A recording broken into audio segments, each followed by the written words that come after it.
nothing like living a simple life. Something out those aches and pains from working on the farm. Hey guys, it's Eric here at Farpoint Farms. Check this out. This is not something I expected, but we got a boat. Took this in on trade for some work that I did, and we got a boat. Didn't really need a boat, but we had talked about getting a rowboat last year, maybe putting a little electric trolling motor on it. This boat is certainly a little bit bigger than I was anticipating or looking into.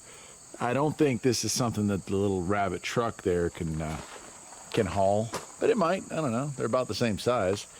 It's a 1970 Boston Whaler 13.5, and these are, I didn't know, I just took the thing, but they're kind of, well, they're decent boats. They're considered to be unsinkable. Apparently it's fiberglass, but inside of that is foam. So I wouldn't say impossible to sink, but pretty hard. And it came with this trailer here. And the tires for the trailer don't look so bad, but I'll give you a little walk around here. This thing's had a rough life,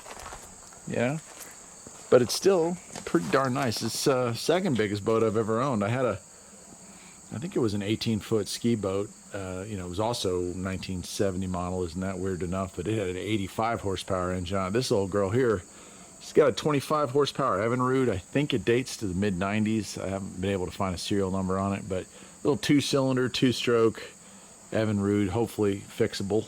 Don't really know the condition, and I'll get down here, you can kind of see the paint's rough, and she's had a tough life, there's no doubt. There's a lot of layers of paint on this boat, and somebody here did some drilling, and put these controls for the console. So it does have throttle controls here, reverse, forward, nice steering, which is kind of cool that it does have steering, which I've never owned a boat other than the old boat that I had back when I was in my, I guess I was 21 or 22 when I had that boat. That was a $500 boat too, so don't go thinking I had a fancy boat. I never have, but yeah, Boston Whaler. We're going to dump this thing. I don't do much fishing. Well, I do. I fish with a bobber, so I like to say that I just drown worms, but I don't have a license for fishing. I haven't had one in quite some time, but we're going to dump that. My wife has approved, I should say, of this. So what we're going to do here is I'll put a piece of plywood down and a cushion so she can kind of lay out on the front of the boat. And we'll drop a ladder off the front there so that we can swim at the lake. And then not all that far away. It's about a 20-minute drive. So it'll be fun to swim off this thing. Yeah, it's ugly. I don't really have the money or the time right now to mess with this thing, but it certainly is something that I'll play with probably next summer. Just sometimes you just wake up in the morning and at the end of the day you got a boat. And that's pretty much what happened here, guys. Oh, look at that. There's a serial number. Let's see if it says what that is there. Model number, serial number. So I don't know. I'll have to look that up, but yeah. I don't know, from looking online, got a rough estimate of how old it is, but you can see, look at the scaling on here. This thing's been sitting a while. Look at this gas tank too, man. Whew. Look at this tank.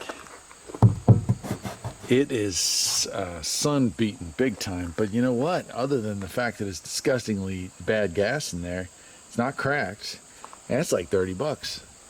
So, let's start assuming here, because it's going to take a lot of assuming. Assuming that I can repair that motor for, $100, and assuming that I can flush that out, put some fresh gas in there, and assuming that the boat doesn't have a giant crack in it that I'm not aware of, and assuming the tires don't end up needing to be replaced, they look okay. Assuming all that, who knows, maybe in a year or two, this thing will be out on the lake, and Jen and I will be enjoying ourselves, and maybe I'll learn how to fish again where I actually could catch a fish. Looks like the last time this thing was on the waterway was 2012, so it's definitely been sitting a long time. Anyway, yeah, I wanted to share that with you. I get a lot of weird things that come through here, get a lot of vehicles. I've never had a boat on a trade, but you know what? Why not? Till next time, my friends, take care.